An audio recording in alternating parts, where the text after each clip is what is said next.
Kemarin kita sudah belajar bagaimana menyelesaikan persoalan percabangan menggunakan aturan percabangan tunggal, yaitu syaratnya hanya satu. Kemudian ada percabangan majemuk, syaratnya itu bertingkat, lebih dari satu. Dan ada percabangan majemuk yang syaratnya digabung. Namanya adalah percabangan boolean atau if boolean. Itu kemarin sudah kita bahas. Berikutnya kita akan membahas yang namanya fungsi lookup. Fungsi lookup ini adalah fungsi yang nantinya bisa kita pakai untuk menghemat perintah if. Ya. Fungsi yang dapat digunakan untuk menghemat perintah if majemuk atau if majemuk boolean. Khususnya jika jumlah syaratnya cukup banyak dan kompleks.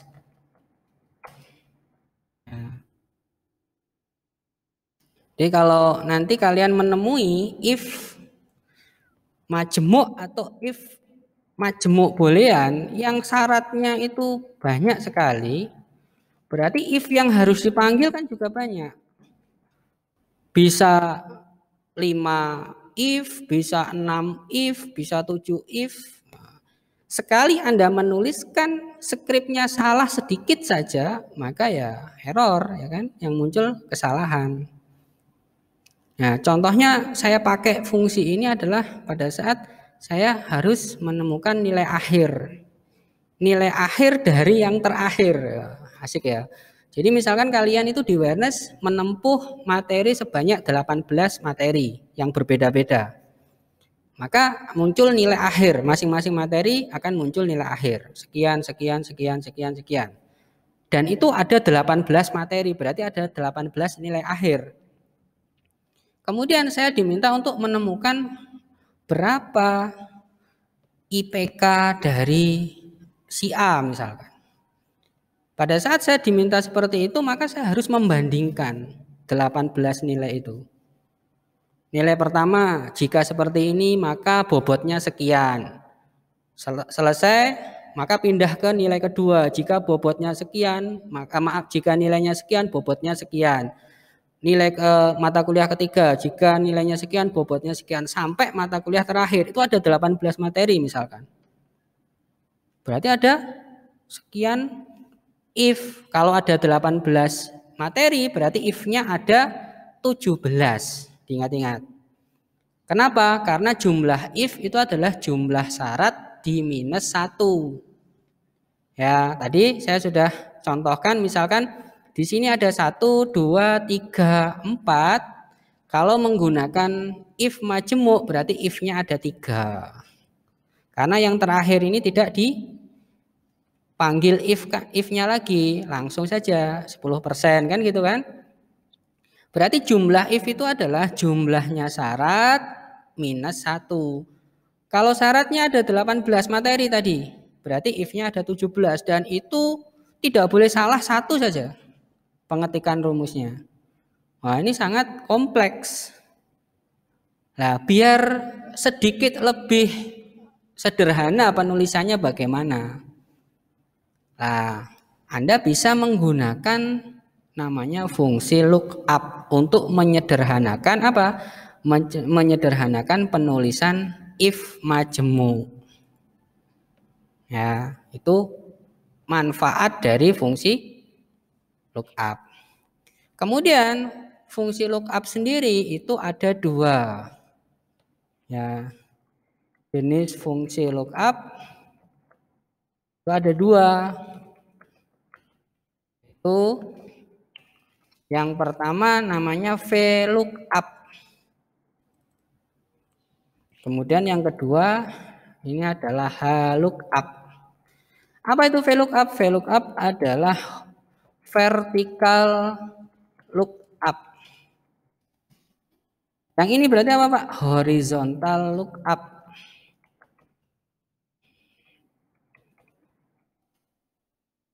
Nah, jadi bayangkan bahwa ada fungsi yang bisa menyederhanakan if majemuk yang kompleks. Kalau if-nya cuma 2, cuma 3, mas paling banyak 5, itu pakai fungsi if majemuk atau majemuk boolean selesai lah. Tapi kalau if-nya sudah 10, 20, 30, ribet ini. Kalau harus dipanggil if biasa, if majemuk dan seterusnya ribet. Maka alihkan ke fungsi lookup. Ada dua jenis, yaitu vertical lookup dan horizontal lookup. Bedanya di mana, Pak? Bedanya nanti di pembacaan datanya. Ya, gini aja catatan ya. Catatan perbedaan H lookup, H dan V gitu aja ya. Dan V ada di pembacaan data nyambung ya. Jadi nanti kalian akan berkenalan dengan data penyambung. Itu. Jadi nanti ada data yang dibaca secara horizontal, ada data yang dibaca secara vertikal. Seperti itu ya. Kita lihat contohnya satu persatu. Ada istilah vertical lookup seperti ini. Coba soal ini kita kerjakan pakai if. Golongannya ada berapa? 1, 2, 3. Kalau golongan 1 gajinya 1.500.000, golongan 2 2 juta, golongan 3 2.500.000. Kalau dikerjakan pakai if ini masih simple, if majemuk. Apakah golongan adalah 1? Kalau iya 1.500.000. Kita tanya lagi, if lagi. Apakah golongannya 2? Jika benar 2 juta. Sisanya 2.500.000. Syaratnya ada 3, if-nya ada 2. Maka persoalan terjawab. Simple, ini masih simple. Bagaimana kalau golongannya saya mekarkan misalkan sampai 20? Bayangkan pegawai negeri itu tingkatannya, ya golongan 1 tingkatannya ada lagi, golongan 2 tingkatannya ada lagi, golongan 3 tingkatannya ada lagi. Masing-masing tingkatan itu punya gaji sendiri-sendiri. Itu kalau Anda kerjakan pakai if seperti apa if-nya? Maka konsep ini akan sangat membantu. Yaitu apa? Konsep lookup. Soal ini adalah contoh soal vertical lookup. Kenapa vertical lookup? Karena data sumbernya, ini data sumber. Apa itu data sumber? Data sumber adalah data yang akan diambil atau dibaca isinya ya per kolom dan ditampilkan sebagai hasil di tabel ya, tabel soal. Ini data sumber, ini kan tabel soalnya. Ya kan? Nah, lihat datanya ini berbentuk vertikal. Maksudnya vertikal gimana toh, Pak?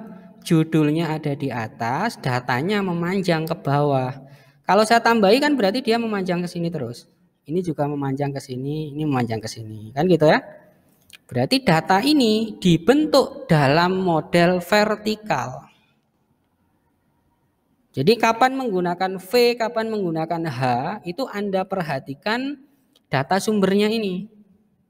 Dan data sumber ini yang membuat kalian sendiri nantinya. Kebetulan saja saat ini Anda diberikan sudah jadi bentuknya.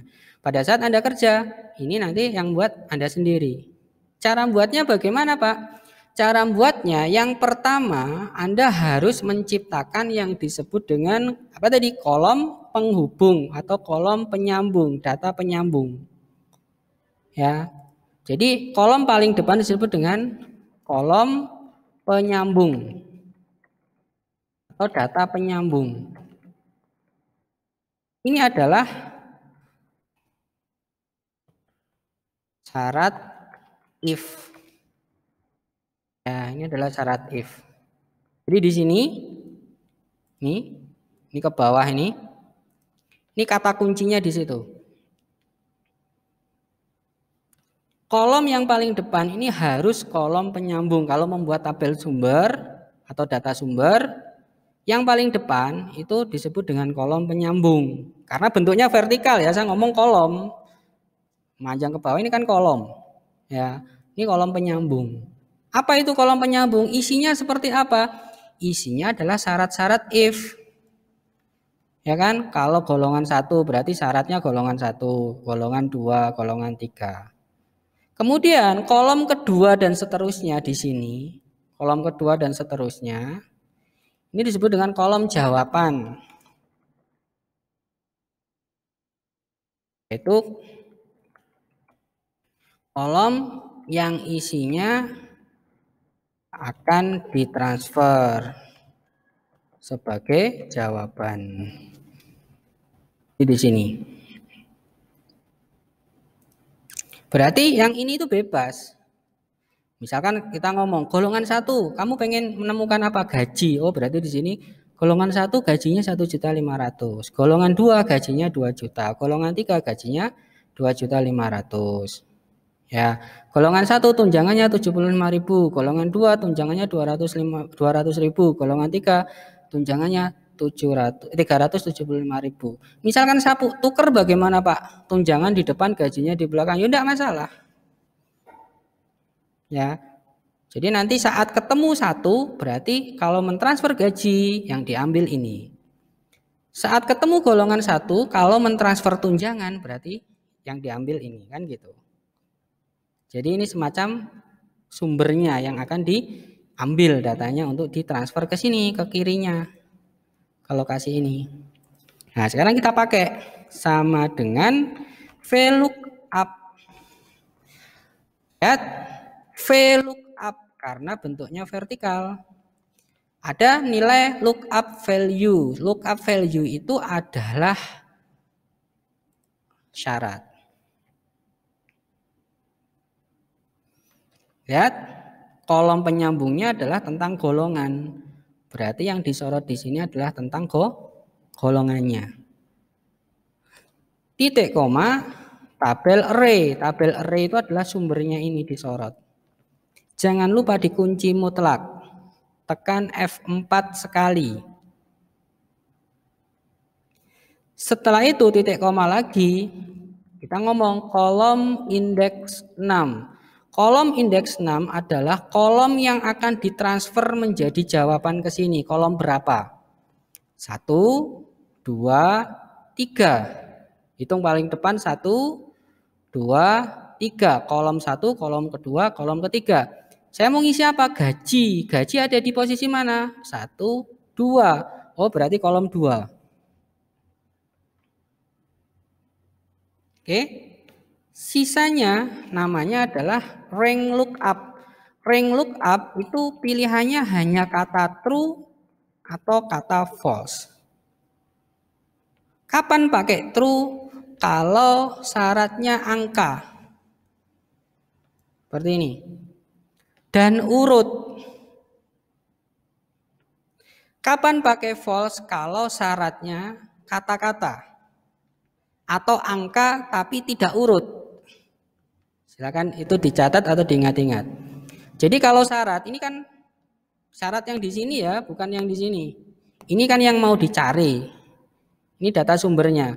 Pada saat kamu membaca ini, lihat syaratnya adalah tentang golongan. Kamu nulis ini urut 1, 2, 3. Ini angka, iya. Urut dan angka atau dibalik angka dan urut berarti di sini true. Enter. Lihat ya, sebaris ini saja.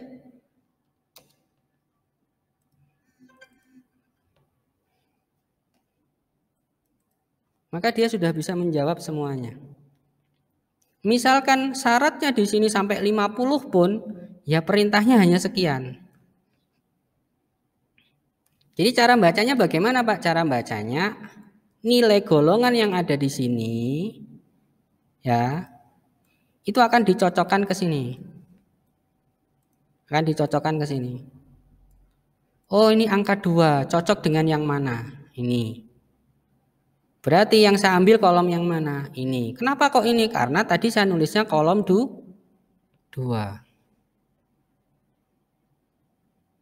Simpel jadinya. Coba bayangkan. Saya punya angka di sini. Saya cocokkan dengan yang ada di sini. Kalau ada yang cocok, maka ambilkan sebelah kanannya. Posisi yang mana? Sebelah kanan yang mau diambil. Kolom berapa? Ini 1, 2, 3. Oh kolom 2. Berarti kalau cocok ke sini yang diambil adalah angka 2 juta. Angka 2 juta inilah yang ditransfer ke sini. Terus jangan bingung dengan true false ya. Misalkan kamu jawab, di sini kamu salah. False gitu, jawabnya false. Kemudian kamu tarik ke bawah misalkan. Ternyata jawabannya betul, ya sudah betul. Ada aturannya memang, tetapi pada saat Anda ngawur dan jawabannya betul, ya sudah betul. Ya. Tapi kalau jawabannya salah. Contoh. Ini enggak urut nih. Di sini 3, di sini 2 misalkan. Lihat. Ya. Kemudian di sini Anda tulis apa tadi? False misalkan ya. Ada true, ada false. Coba lihat.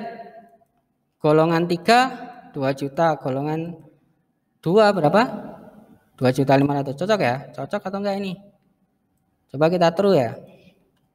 True dulu, true. Ya, true. Kemudian tarik ke bawah, lihat ya. Golongan 2, ya, golongan 2, ini enggak urut ya. Golongan 2 1.500.000, benar enggak? Salah kan? Loh, salah ini. Nah, berarti kan tinggal kamu ganti aja di sini. Ini jadikan false.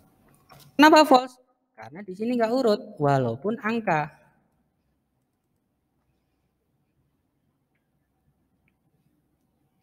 Jadi kondisi true atau false nanti cocok-cocokan aja. Kalian kalau bingung ini sebenarnya true atau false, kalian coba true dulu boleh. Ternyata salah, ya tinggal diganti false. Kenapa true? Sebenarnya ada aturannya. Yaitu kolom yang ada di sini berupa angka dan urut. Angka urut. Ini jawabannya harus true. Nah, kapan false? Di sini angka dan tidak urut. Ada aturannya seperti itu. Ya, tingkat kesimpulannya jadi seperti ini. Harusnya pakai if.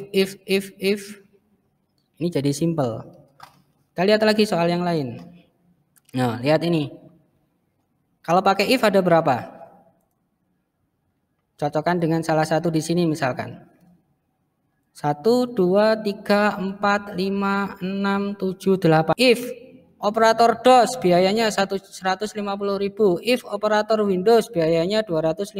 If Turbo Pascal biayanya 300. Berarti ada sekian if majemuk. Ini enggak efektif kalau kamu jawab if pakai if. Ini pakai VLOOKUP. Kenapa VLOOKUP?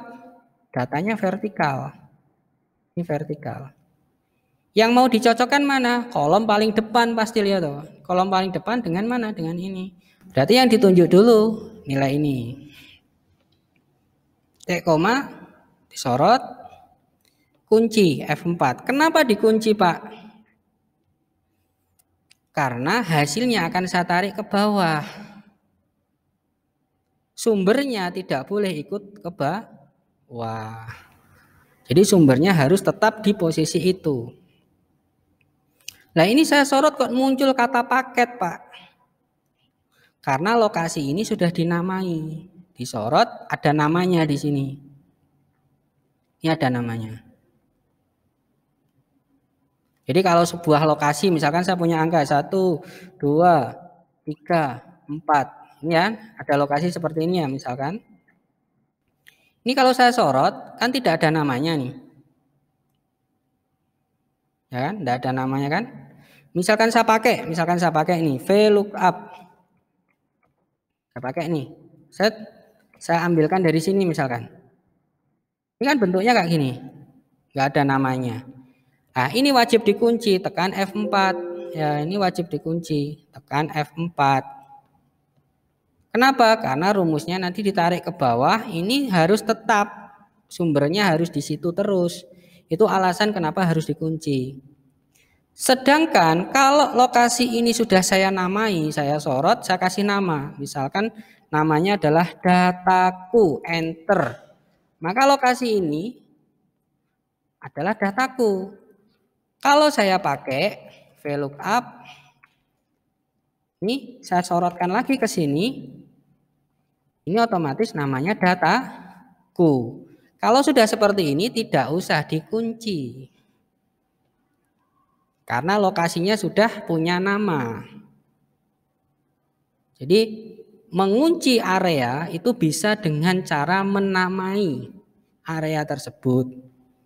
Kalau tidak mau menamai, ya berarti Anda tekan F4. Ya, untuk lokasi yang atas tadi, ini sudah dinamai. Saya sorot, ini punya nama paket. Ya sudah, tidak usah dikunci. Berikutnya, kita lihat yang mau ditransfer kolom berapa? Yang mau ditransfer kolom biaya. Biaya berarti kolom 2. Terus penyambungnya ini tulisan kata-kata. Operator DOS.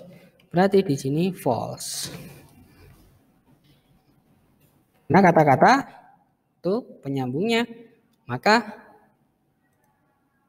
ring lookup-nya harus false.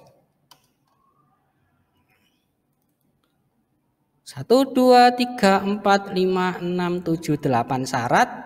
Harusnya if-nya ada 7. Itu cukup dituliskan dengan 1 baris perintah ini. Dan jawabannya sama. Nah, ini sangat menghemat namanya. Ya, sangat menghemat. Nah, untuk diskon bagaimana? Untuk diskon boleh Anda ketik lagi, boleh di copy caranya. Cara cepatnya seperti itu. Kalau mau ketik lagi silahkan, di copy paste silahkan. Yang dirubah apanya? Kolomnya saja.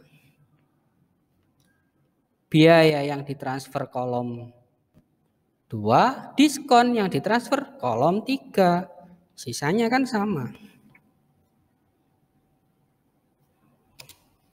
Maka akan ketemu jawabannya. Ya, 20%, 15%, dan seterusnya. Lah, kalau ini pengen dimunculkan angka rupiahnya, silahkan dikalikan dengan biaya.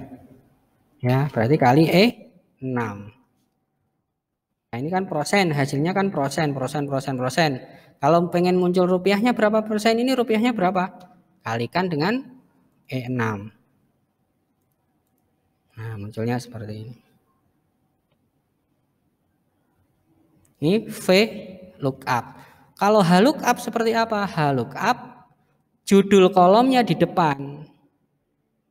Ya, judul kolomnya. Kalau VLOOKUP kan di atas. Ini di depan.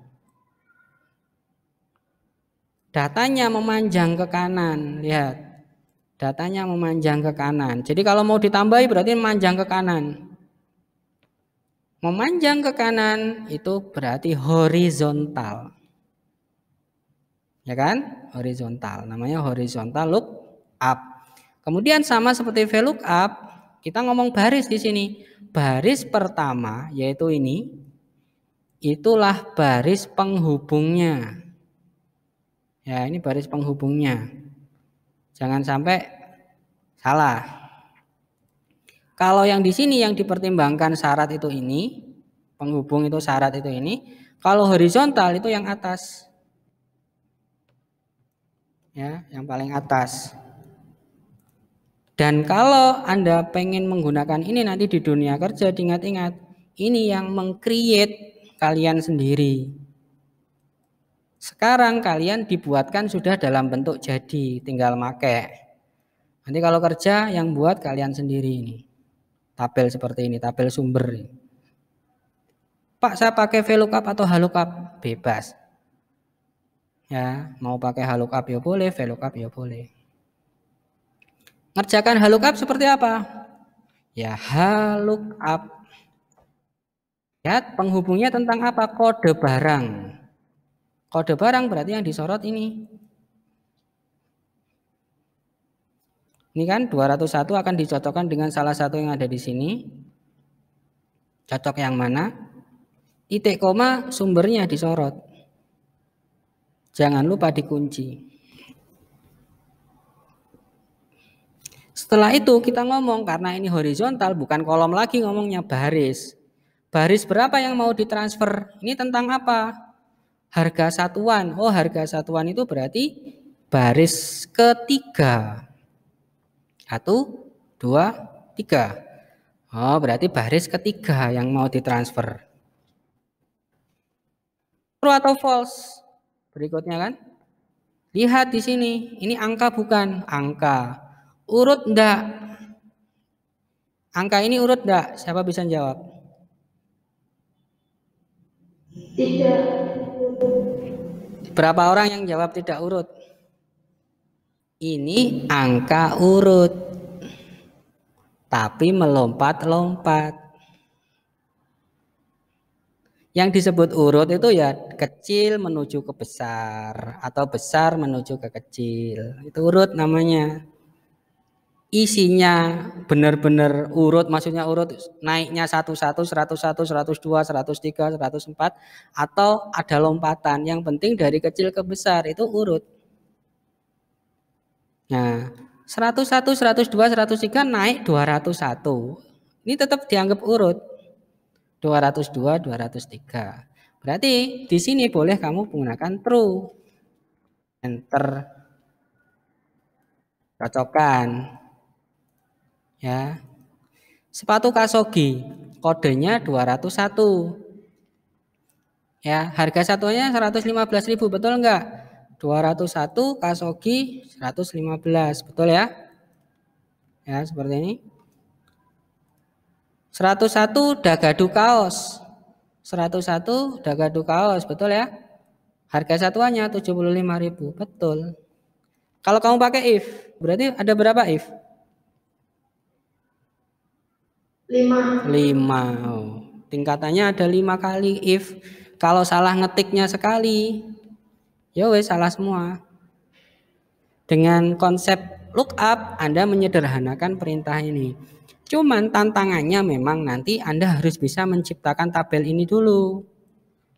Karena tabel ini tidak ada di dunia kerja. Kalian harus menciptakan. Nah, kata kuncinya pada saat menciptakan ini bukan masalah H atau V, bukan masalah vertikal atau tidak vertikal. Kata kuncinya adalah kolom pertama kalau vertikal, baris pertama kalau horizontal. Itu adalah syarat-syarat if-nya.